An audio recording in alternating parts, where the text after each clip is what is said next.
Om Swastiastu. Selamat pagi, selamat datang kami ucapkan kepada Bapak Ibu Guru atas kehadirannya dalam acara diseminasi penerapan pengalaman budaya positif pada pagi hari ini. Yang terhormat Bapak Kepala Sekolah, yang terhormat Bapak Ibu Guru yang sudah berkenan hadir pada hari ini untuk dalam rangka penyampaian diseminasi penerapan pengalaman budaya positif. Puji syukur kita panjatkan kehadirat Tuhan Yang Maha Esa karena pada pagi hari ini kita dapat berkumpul di sini dalam acara mempresentasikan program diseminasi penerapan pengalaman budaya positif.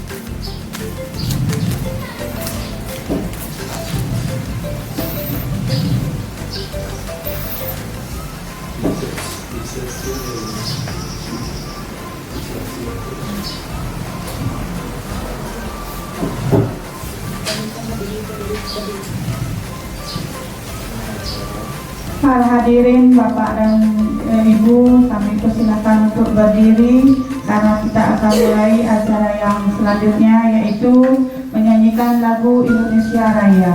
Pada petugas kami persilakan.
Para hadirin, kami tetap mohon berdiri.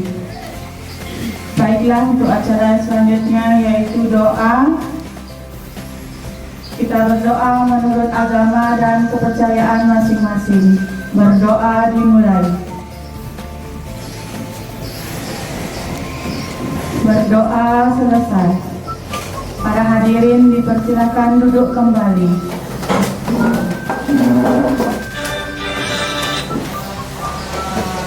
Baiklah, untuk mempersingkat waktu, kita akan kembali ke acara berikutnya, yaitu penyampaian materi diseminasi penerapan pengalaman budaya positif. Untuk membawa materi kami persilahkan.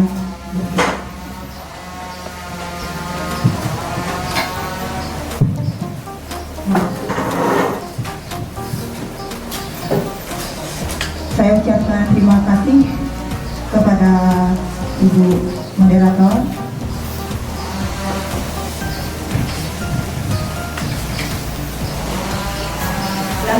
Nih, saya. Untuk mempersingkat waktu, kita langsung ke materi saja. Dan sebelumnya saya ucapkan terima kasih kepada Bapak Kepala Sekolah yang sudah sempat hadir di sini dan kepada guru-guru semuanya. Pada kesempatan kali ini, saya akan menyebarkan pemahaman dan penerapan pengalaman budaya positif. Ini adalah merupakan tugas dari CGP Angkatan 11.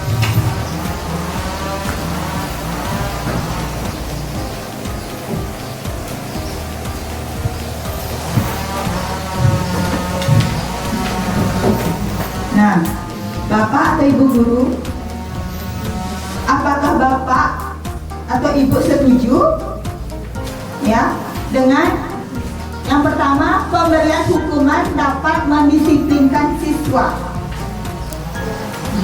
Yang kedua, pemberian hadiah meningkatkan prestasi. Yang ketiga, guru harus mampu memberikan solusi untuk setiap siswa yang bermasalah. Yang keempat, guru berperan sebagai teman bagi siswa. Yang pertama, pemberian hukuman dapat mendisiplinkan siswa. Apakah Bapak atau Ibu setuju dengan memberikan hukuman kepada siswa sehingga dapat mendisiplinkan siswa, sehingga siswa itu bisa untuk mengikuti aturan berikutnya? Setuju apa tidak? Ayo jawab yang keras. Tidak. Ya, betul tidak nih. Ya. Kita simpan dulu ya jawabannya. Yang kedua, pemberian hadiah meningkatkan prestasi. Dengan memberikan hadiah, dengan memberikan permen atau coklat, bisa meningkatkan prestasi seorang anak? Ya kan? Tidak. Ya, yang kedua juga tidak. Yang ketiga, guru harus mampu memberikan solusi untuk setiap siswa yang bermasalah. Benar atau tidak? Nah, nih. Yang keempat, guru berperan sebagai teman bagi siswa. Ya, kita simpan semua jawabnya dulu. Kita lanjut. Nah, apakah Bapak atau Ibu sudah pernah mendengar budaya positif? Belum. Ya. Sekarang kita bahas apa itu budaya positif. Nah, budaya positif merupakan perwujudan dari nilai-nilai atau keyakinan universal yang diterapkan di sekolah.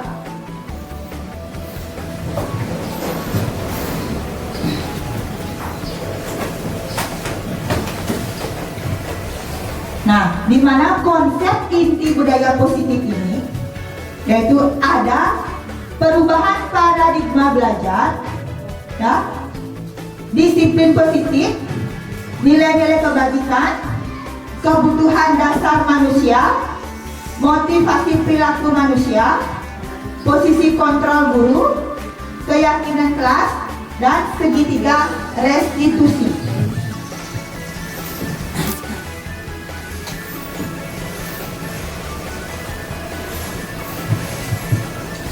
Nah, yang pertama, pembelajaran dengan paradigma baru.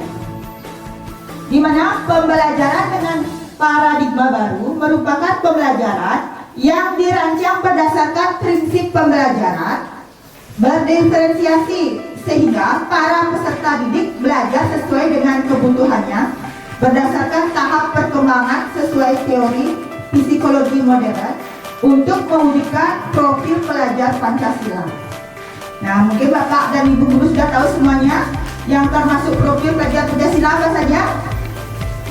Yang pertama,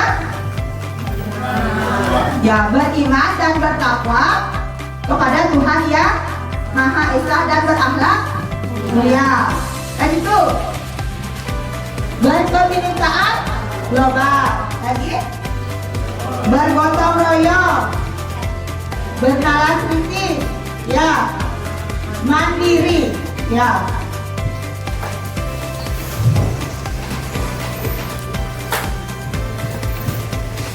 Nah, sekarang cobalah buka, ya.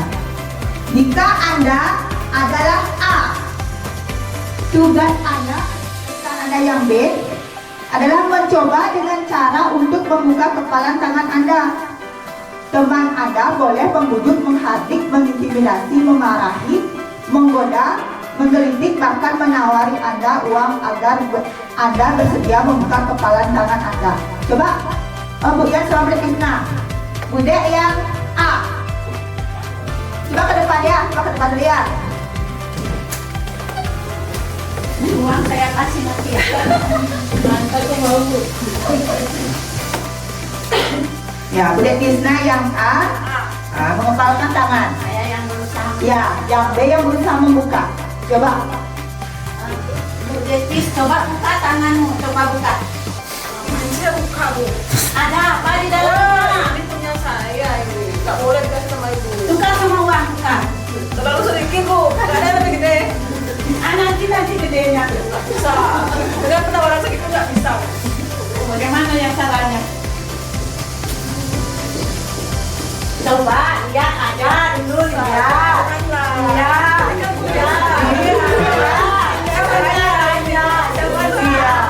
Ya, sudah.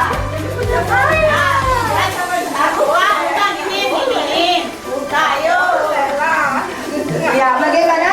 Kepada Ibu, apakah Bude Krisna mau membuka kepalan tangannya? Tidak. Kenapa Bude Krisna?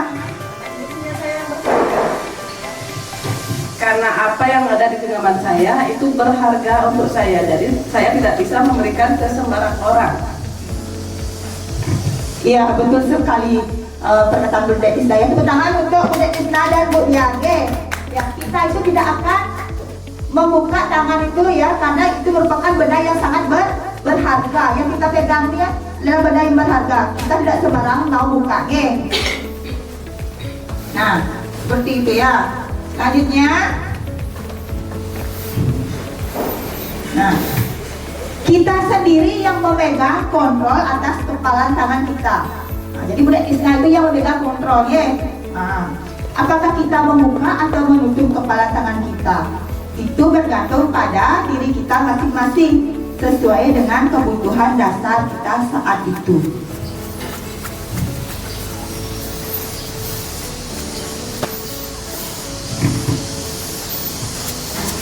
Menurut Ki Hajar Dewantara, tahu Ki Hajar Dewantara? Menurut KHD ya, bahwa tujuan pendidikan yaitu menuntut segala kodrat yang ada pada anak-anak agar mereka dapat mencapai keselamatan dan kebahagiaan yang setinggi-tingginya, baik sebagai manusia maupun sebagai anggota masyarakat. Nah, oleh sebab itu, ya, pendidikan itu hanya dapat menuntut tumbuh atau hidupnya kekuatan kodrat yang ada pada anak-anak agar dapat memperbaiki lakunya atau bukan dasarnya, hidup dan tumbuhnya kekuatan kodrat anak-anak. Nah, di sini menurut Ki Hajar Dewantara ya, diibaratkan seperti seorang petani. Ya, seorang petani dia akan menanam apa yang ditanam seorang petani? Padi, menanam padi. Nah, seorang petani itu hanya bisa memberikan air, memberikan pupuk, ya kalau ada rumput di samping dia mencabutinya. Tetapi petani itu tidak bisa merubah hasil dari, kalau padi itu sudah besar kan berbuah, dia tidak bisa dia merubah padi itu menjadi berbuah menjadi jagung. Oke, seperti itu juga kita sebagai guru. Anak-anak itu ya sudah lahir menurut kodratnya masing-masing. Ya, mereka itu diibaratkan seperti kertas yang sudah bertulis penuh, ya, tetapi masih buram.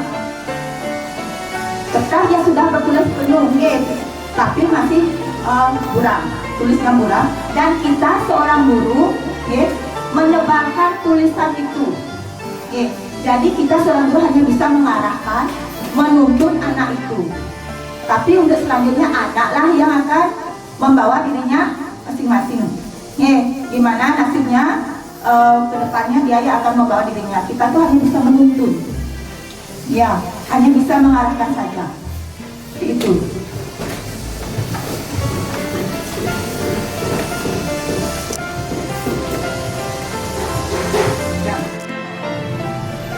Nah, ilusi guru mengontrol murid, ya.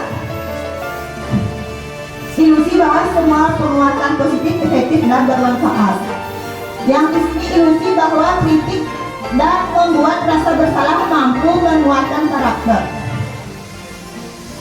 Yang gambar ini ilusi bahwa orang dewasa berhak memaksa. Nah, bagaimana menurut pendapat Bapak dan Ibu? Menurut gambar ini, ilusi guru mengontrol murid. Ada yang bisa menjelaskan?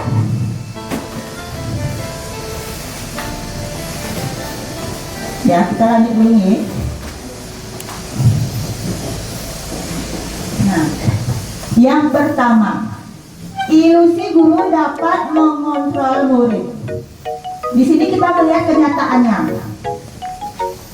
Murid memiliki hak untuk memilih, benar atau salah? Nah, guru tidak bisa memaksakan kehendak kepada murid. Kita itu seorang guru tidak bisa memaksakan kehendak kita kepada murid. Ya, guru tidak punya kontrol penuh terhadap murid. Nah, itu ilusi guru dapat mengontrol murid. Selanjutnya, ilusi bahwa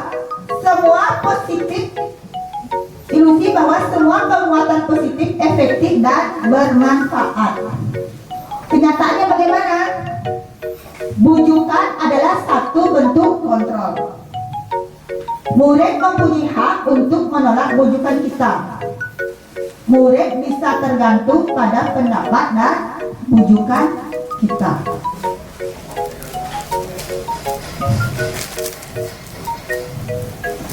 Yang ketiga, ilusi bahwa kritik dan membuat orang merasa bersalah dapat menguatkan karakter. Di sini kenyataannya, murid mempunyai persepsi negatif akan dirinya. Adanya krisis identitas atau identitas gagal pada murid.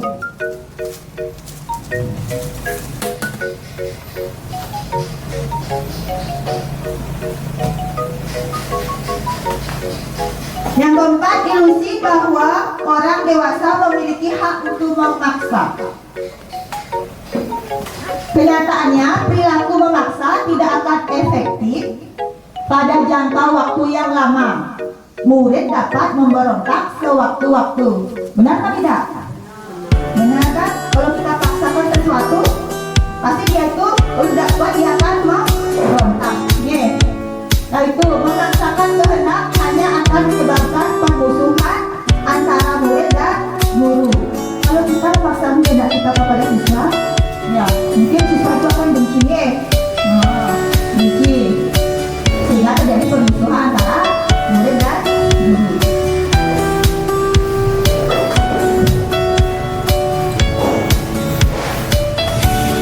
Ini mengubah paradigma stimulus respon kepada pendekatan teori kontrol. Saya jelaskan sedikit saja ya. Stimulus responnya, realitas itu kebutuhan kita semua. Teori kontrolnya, realitas kebutuhan kita yang berbeda-beda. Dan itu semua orang melihat hal yang sama. Kalau teori kontrolnya, setiap orang memiliki gambaran yang berbeda. Stimulusnya kita mencoba mengubah orang agar berpandangan sama dengan kita. Kalau teori kontrolnya, kita berusaha memahami pandangan orang lain tentang dunia. Nah, itu perilaku buruk dilihat sebagai suatu kesalahan. Kalau teori kontrol, semua perilaku memiliki tujuan. Stimulus orang lain bisa mengontrol saya. Maka teori kontrolnya hanya ada yang bisa mengontrol diri Anda. Jadi kita sendiri yang bisa mengontrol diri kita. Bukan orang lain. Stimulus saya bisa mengontrol orang lain. Kalau teori kontrolnya, Anda tidak bisa mengontrol orang lain. Stimulus respon, pemaksaan ada pada saat bujukan gagal. Teori kontrolnya, kolaborasi dan konsensus menciptakan pilihan-pilihan baru.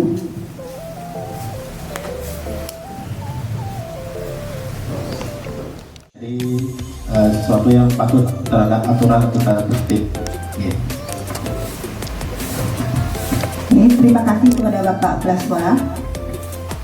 Ya, disiplin itu patuh kepada aturan atau tata tertib. Kalau ibu yang lain bagaimana? Setuju? Setuju. Ya, coba sekarang kita lihat ya.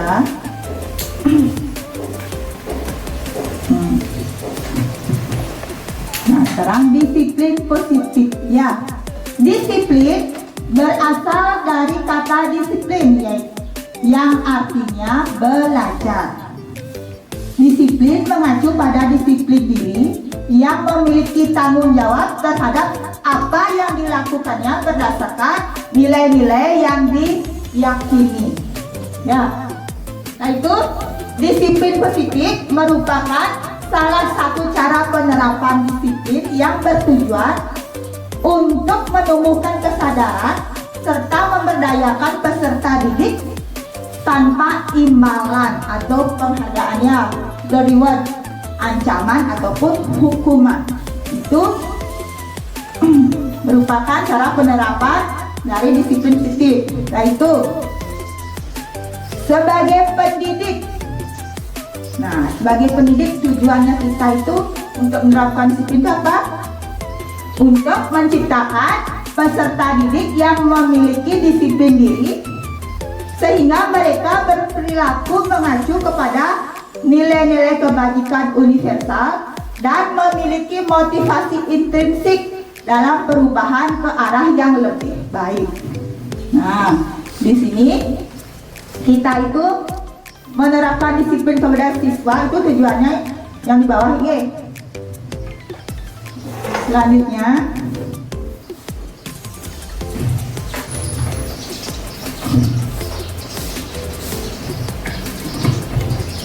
nilai-nilai kebajikan.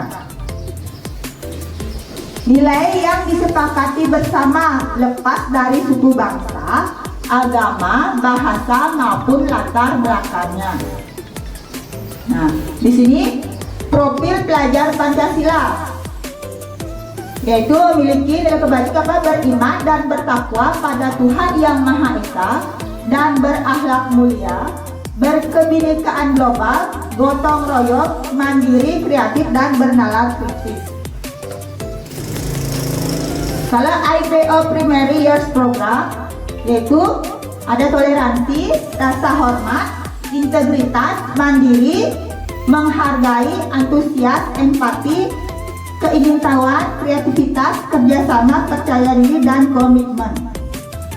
Nah, kalau keterampilan hidup yaitu nilai-nilai kebajikannya dapat dipercaya, lurus hati, pendengaran yang aktif, tidak merendahkan orang lain, dan memberikan terbaik dari diri.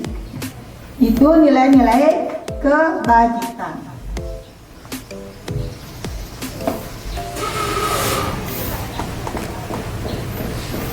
Nah, sekarang kebutuhan dasar manusia.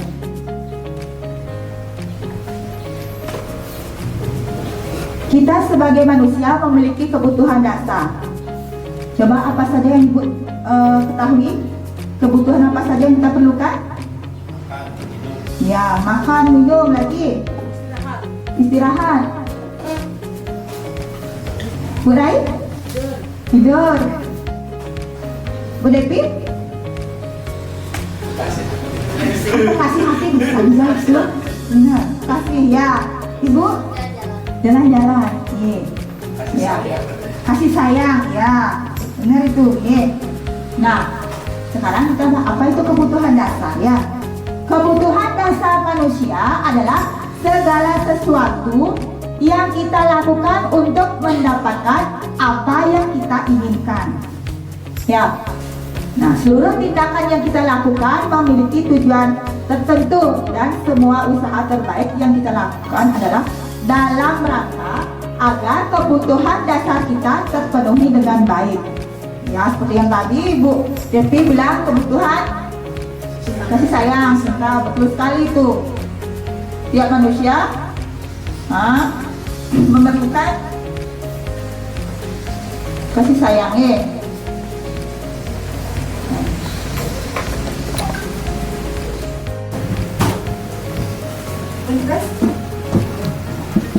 Nah, ini kita sebagai manusia memiliki 5 dasar kebutuhan manusia. Ya, yang pertama yaitu bertahan untuk hidup. Nah, bertahan hidup kita perlukan apa? Makan. Jadi Ya, kekuasaan berarti jadi ya kita mempunyai kekuasaan ya jadi memimpin ya, jadi ada juga yang di sini kekuasaan terhadap di keluarga ya. Nah, jadi juga bisa di sini sebagai kepala keluarga diberikan dan dia tanggung jawab. Yang penting intinya kekuasaan itu adanya tugas dan tanggung jawab. Terima kasih. nih, betul sekali menurut Bapak Praswaya. Nah, kekuasaan itu memimpin. Ya, baik di dalam keluarga, di dalam sekolah. Seperti Bapak memimpin di sekolah dan keluarga ya. Nah, penguasaan sebenarnya harga diri, keinginan untuk dianggap ya, ingin untuk dianggap bahwa Bapak itu sebagai kepala sekolah di sekolah seperti ini. Nah, itu memimpin, berprestasi, diakui dan didengar. Ya, itu contoh dari penguasaan. Nah, itu selain penguasaan ada juga kebebasan. Kita memerlukan kebebasan, yaitu ada mandiri, ada memiliki pilihan, mencoba hal baru, mampu mengendalikan arah diri. Nah, itu kesenangan. Ibu semuanya perlu kesenangan apa tidak? Ya, tadi mau bilang apa? Jalan-jalan kan? Ya, yaitu ada bermain, humor, antusiasme dan tertawa. Kita juga memerlukan butuh untuk tertawa.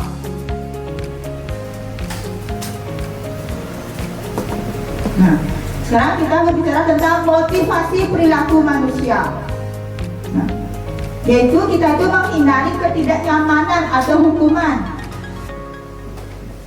mendapatkan imbalan atau penghargaan, dan menghargai diri dan menjadi orang yang mereka inginkan. Itu motivasi perilaku manusia.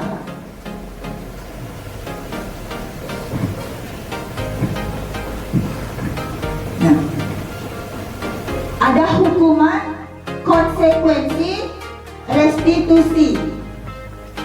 Hukuman, menurut Bapak atau Ibu, hukuman itu siapa?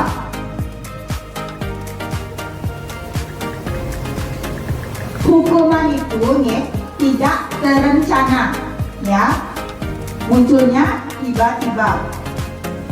Yang kedua, murid tidak tahu apa yang akan terjadi atau tidak diterlibatkan atau kita tidak menerlibatkan murid. Dan itu bersifat satu arah, yaitu berupa hukuman fisik atau psikis. Nah, itu hukuman. Sekarang konsekuensi. Kalau konsekuensi itu terencana atau disepakati sesuai peraturan. Murid tetap dibuat tidak nyaman. Sikap guru selalu memonitor murid. Nah, misalnya kalau konsekuensi ini,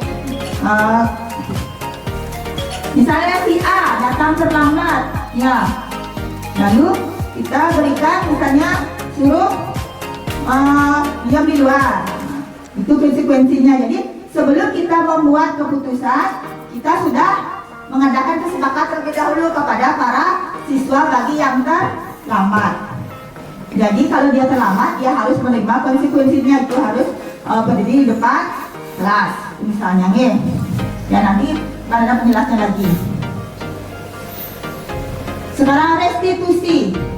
Restitusi itu yaitu proses menciptakan kondisi bagi murid untuk memperbaiki kesalahan. Kedua, proses kolaboratif, yaitu kolaborasi yang mengajarkan murid untuk mencari solusi sendiri.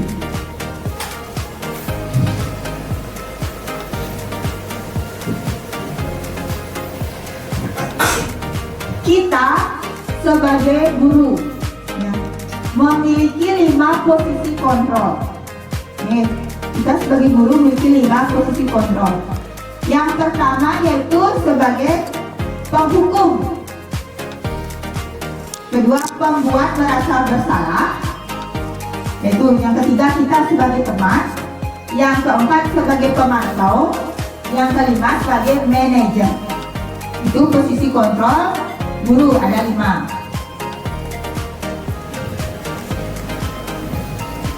Nah, coba Halo, Bapak Ibu Guru calon guru penggerak. Video ini akan menampilkan 5 adegan interaksi guru dan murid. Silakan menonton dan merefleksikannya. Anton, kamu sudah mengerjakan belum? Belum mengerjakan saya, Bu. Kamu selalu ya nggak ngerjain PR. Sekarang kamu duduk di depan, lalu tulis. Saya berjanji tidak. manajer ada sebagai teman. Apa? Oke, sebagai penghukumnya coba kita lihat nih. Nah, tidak. Ya, sebagai penghukum. Ya. Kenapa dia dihukum? Ya, karena tidak mengerjakan PR, lalu gurunya langsung memberikan hukuman tanpa memberikan konfirmasi. Itu. Sekarang lanjut. Nah, sekarang Bapak dan Ibu tonton video yang kedua. Coba bayangkan orang tua betapa kecewanya sama kamu. Kamu itu sudah kelas 5, harusnya bekerja. Jadi dalam hatinya seorang anak ini dia merasa bersalah, gara-gara aku ya orang tua aku sudah susah payah bekerja, tetapi aku tidak mau mengerjakan PR dan posisi dia sekolah begitu, dia tidak menghargai orang tua. Jadi dia itu merasa dirinya bersalah, dia tidak menghargai orang tuanya. Guru itu sebagai pembuat merasa bersalah kepada siswa. Ya. Selanjutnya video ini coba tonton lagi. Maaf, Bu, saya terlambat. Ya udah, nanti jangan diulangi lagi ya. Kalau kamu rajin, Ibu senang lihatnya. Ya, lain kali tepat waktu ya, maksudnya. Tas dulu dong. Kita kan teman. Wah, jadi kalau aku terlambat lagi, apa ya?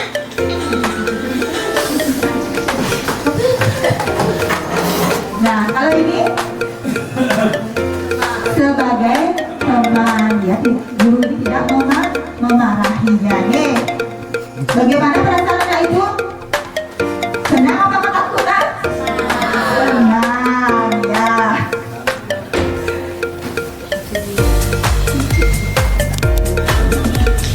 Yang lagi. Kamu kok nggak pakai baju olahraga? Bapak catat, kamu sudah 3 kali loh nggak ikut olahraga bulan ini. Iya, Pak. Sudah 3 kali berarti saya dapat sanksi, Pak. Kalau video ini Bu, dalam 5 fungsi kontrol, secara kedua sebagai pemantau atau sebagai manajer, kamu sudah pemantau dengan kita. Ya, Bu, saya mau ngumpulin tugas. Maaf ya, Bu, saya terlambat ngumpulin tugas. Kenapa kamu terlambat mengumpulkan tugas? Iya, Bu, saya kalau sore bantuin ibu jaga warung. Gak sempat ngumpulin tugas. Kira-kira nih, apa yang bisa kamu perbaiki supaya kamu bisa mengerjakan tugas tepat waktu? Coba, kapan biasanya kamu membantu ibu jualan? Jam 6 sampai jam 8 malam, Ibu. Bagaimana kalau kamu membuat jadwal? Kapan kamu akan mengerjakan tugas? Oh gitu ya, Bu. Saya coba deh, Bu. Terima kasih, Bu. Kalau ini posisi guru sebagai apa Pak Ibu?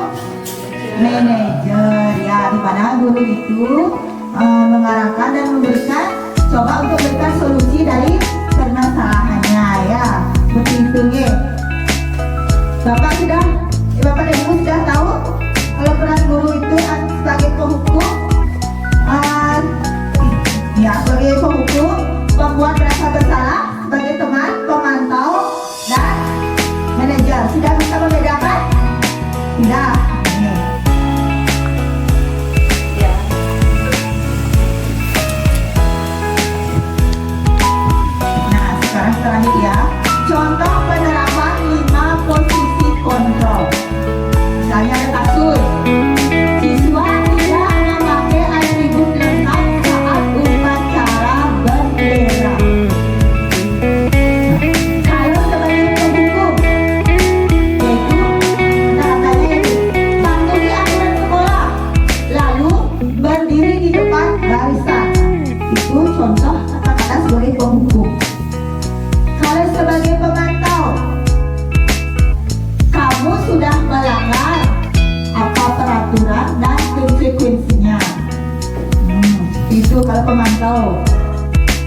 ayolah yang tertib, buat Bu Guru bangga.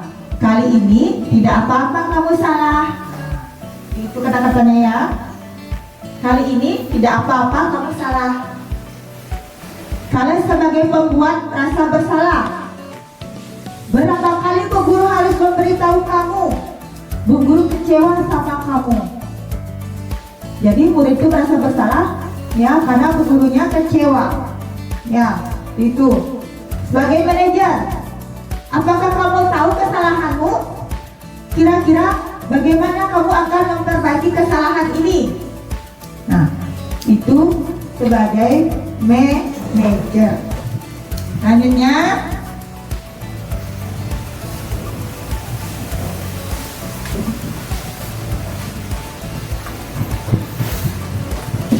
nah, kalau Bapak dan Ibu Guru menghadapi masalah dengan siswa ya, nah kita bisa menggunakan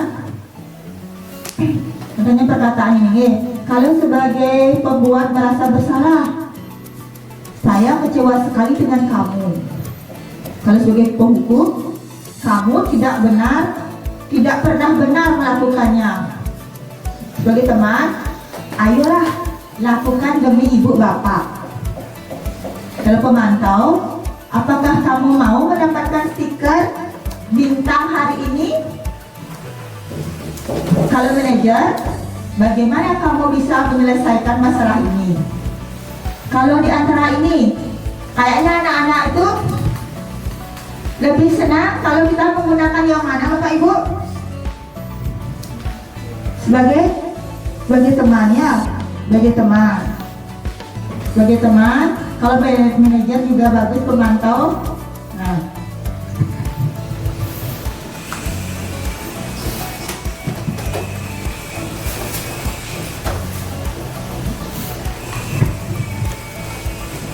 Nah, Bapak dan Ibu ya.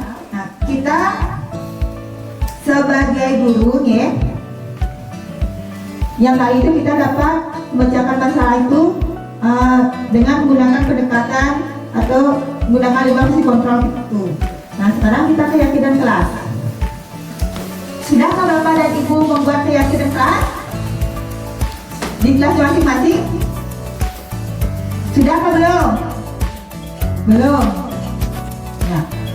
Mengapa keyakinan kelas? Mengapa tidak peraturan kelas saja? Siapa yang bisa menjawab? Apa perbedaan antara keyakinan kelas dan peraturan kelas? Apa perbedaan keyakinan kelas dengan peraturan kelas? Nah, dari sana. Kalau keyakinan kelas itu hal atau suatu yang diyakini oleh seluruh warga kelas. Kalau peraturan kelas itu peraturan yang sudah disepakati yang nggak boleh dilanggar. Ya itu aja. Oke, menurut Bapak, terima kasih Bu Suri. Ini ada keyakinan kelas dan peraturan kelas ya. Dari peraturan kelas biasanya dibuat oleh guru atau sekolah, jadi itu berpusat oleh satu pihak. Kalau keyakinan kelas, dari bersumber adalah semua warga kelas, dari guru, siswa. Jadi siswa itu punya tanggung jawab ya. Ketika kita buat keyakinan kelas bukan hanya kita langsung membuat kanva, itu bukan, tapi kita tanyakan dulu pendapat siswanya. Nah, dari beberapa pendapatnya ditempel, makanya sistemnya ditanyakan gurunya, ditempel, nanti disepakati yang mana yang global ya, baru kita buat kanva ya. Itu adanya tanggung jawab semua warga kelas. Terima kasih. Ya, terima kasih kepada Pak Kepala Sekolah. Ya, betul sekali, geng. Kalau peraturan kelas, dan keyakinan kelas ini apakah bisa kita beli? Bisakah kita beli online? Tidak, geng. Kalau ngeprint boleh kita mengupah dengan orang lain, tetapi kalau keyakinan kelas ini kita tidak boleh membeli karena itu berdasarkan kesepakatan dari siswa dan murid yang dijadikan untuk keyakinan. Nah, Mengapa kayak universal? Lepas dari latar belakang suku, negara, bahasa maupun agama. Di sini menurut Gosset, ya 1998, suatu keyakinan akan lebih memotivasi seseorang dari dalam atau intrinsik. Seseorang akan lebih bersemangat untuk menjalankan keyakinannya daripada hanya sekedar mengikuti serangkaian peraturan. Ya, seorang siswa itu pasti akan lebih semangat menjalankan keyakinannya daripada peraturan, karena keyakinan itu dibuat dari kesepakatan siswa bersama. Bagaimana Bapak dan Ibu? Udah capek? Nah, bagaimana kalau kita berdiri sebentar es krim ini ya, biar tidak capek ya.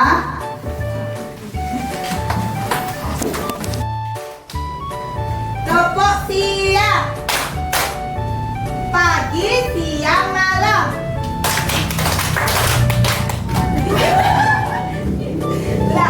Pagi, siang, siang.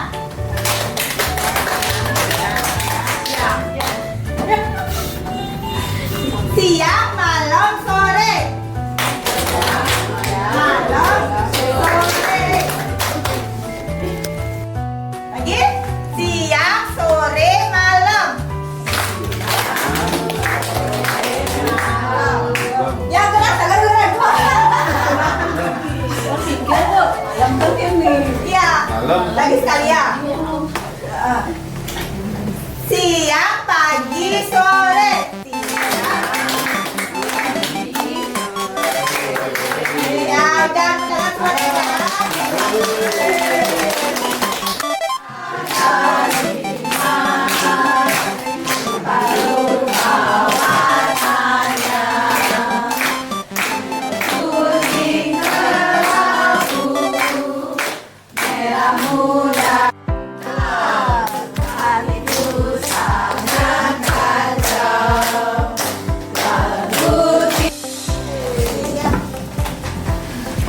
udah?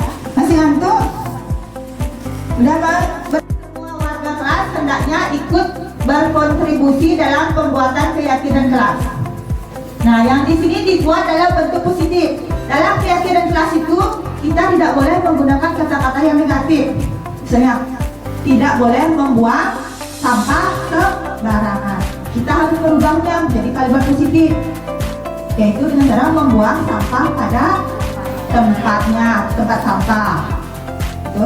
Lanjut, tidak boleh datang terlambat. Datang tepat waktu. Nah, seperti itu contohnya, harus membuat keyakinan kelas.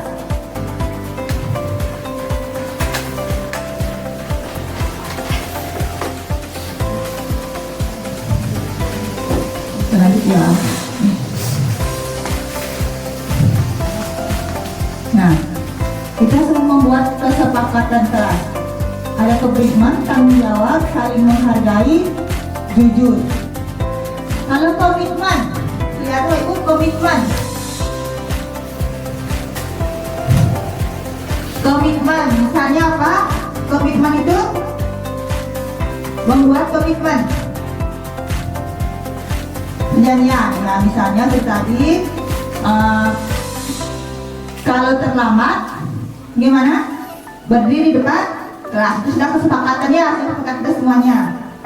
Kalau tanggung jawab, tiket kelas bisa tanggung jawab. Nah, ya, saling menghargai. Tidak membeda-bedakan teman, jujur. Ya, berkata apa adanya, peduli untuk memperbaiki kesalahan mereka sehingga mereka bisa kembali pada kelompok mereka dengan karakter yang lebih kuat. Melalui institusi guru dapat membantu murid menjadi lebih memiliki tujuan, disiplin positif, serta memulihkan dirinya setelah berbuat salah. Kedua, membantu murid untuk jujur pada diri sendiri dan mengevaluasi dampak dari kesalahan yang dilakukan. Tiga, memberikan Penawaran bukan paksaan.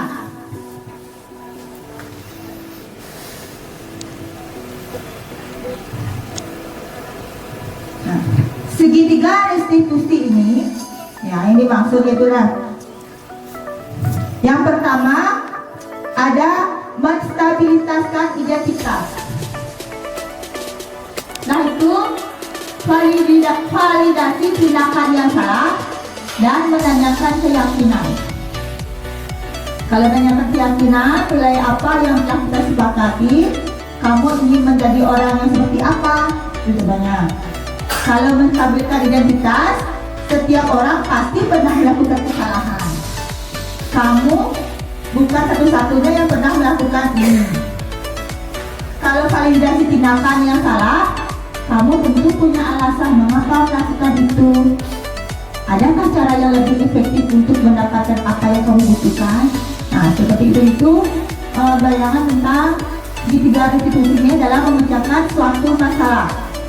Kalau validasi tindakan yang salah, ini kata-katanya seperti ini, contohnya. Kalau menstabilkan identitas seperti ini, kalau menanyakan yakin seperti ini. Nanti kita lihat di slide berikutnya ya.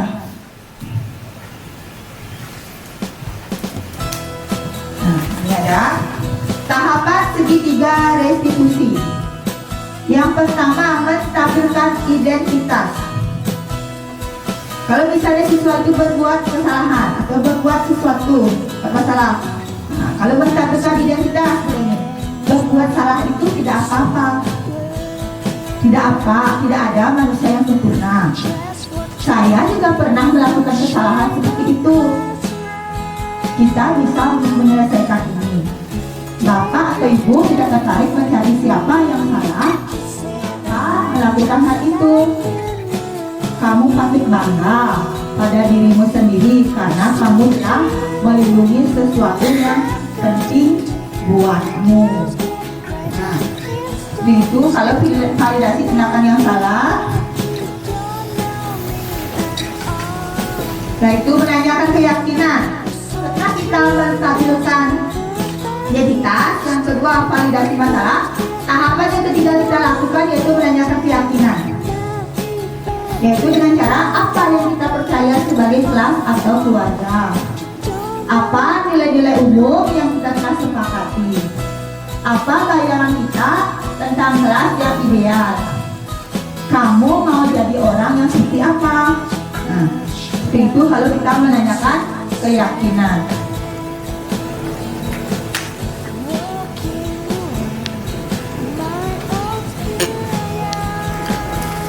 Nah, coba ya saya yang kita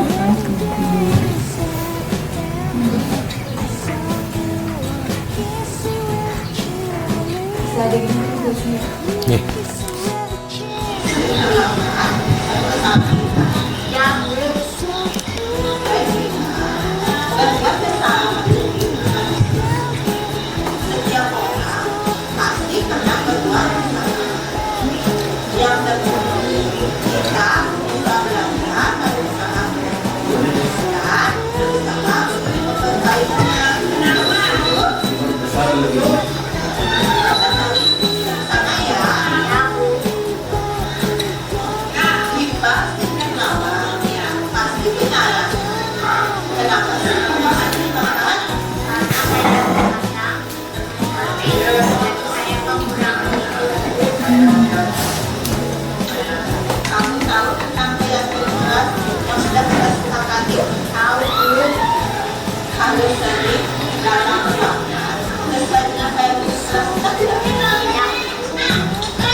Ya bagus, karena ya begadang aja main HP.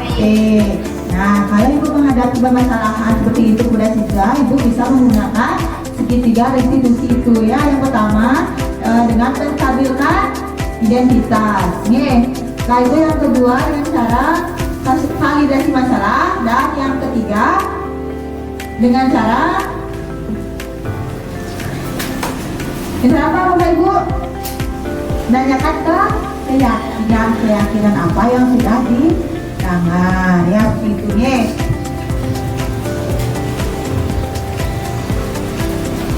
Nah, ini ada video di sana.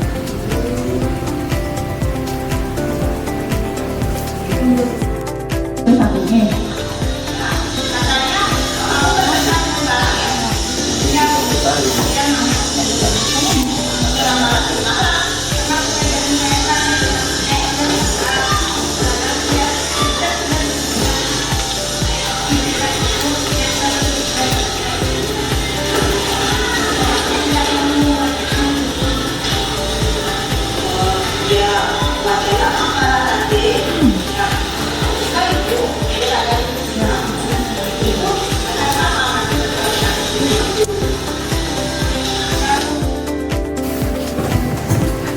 Nah Ibu, demikian ya tentang diseminasi ya penerapan budaya positif di sekolah kita.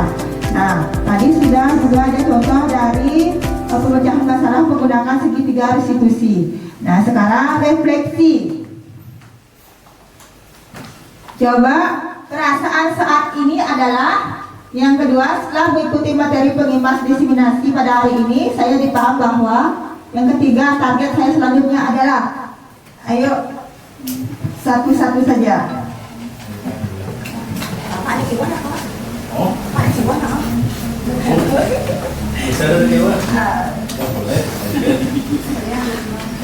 Ya coba Bu, yang dulu, yang nomor 1.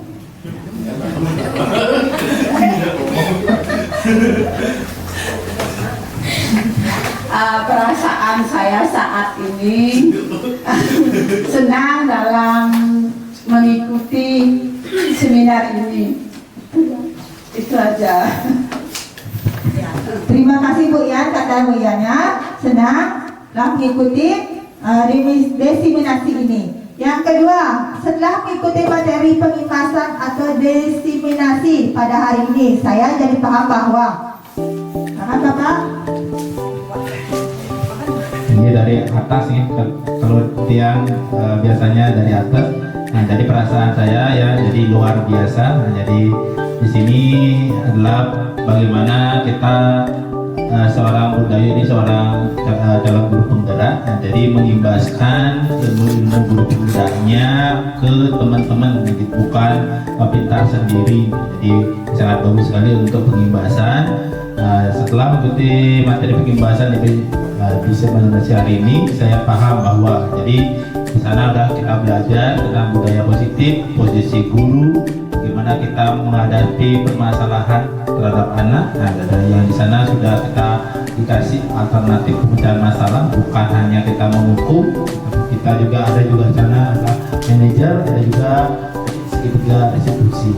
Nah, jadi target saya yang selanjutnya, saya sebagai pimpinan ya, dan di sini ada menyarankan Bapak Ibu yang mempraktikkan segitiga restitusi, lebih bagus nanti mungkin ada kita praktek bersama bagaimana Budayu mempraktikkan kepada anak yang bermasalah langsung, bagaimana kita nanti temannya bisa menanggapi, biar temannya di sini juga bisa mempraktikkan. Nah, jadi bukan ilmu itu sekedar lewat saja, tapi kalau bisa dipraktekkan, apalagi kita punya banyak siswa yang bermasalah. Nah, jadi kapan ada mungkin ketika kategori siswa yang bermasalah yang dimana yang bisa kita hadapi dengan teknik-teknik yang Ibu Dayu berikan. Terima kasih.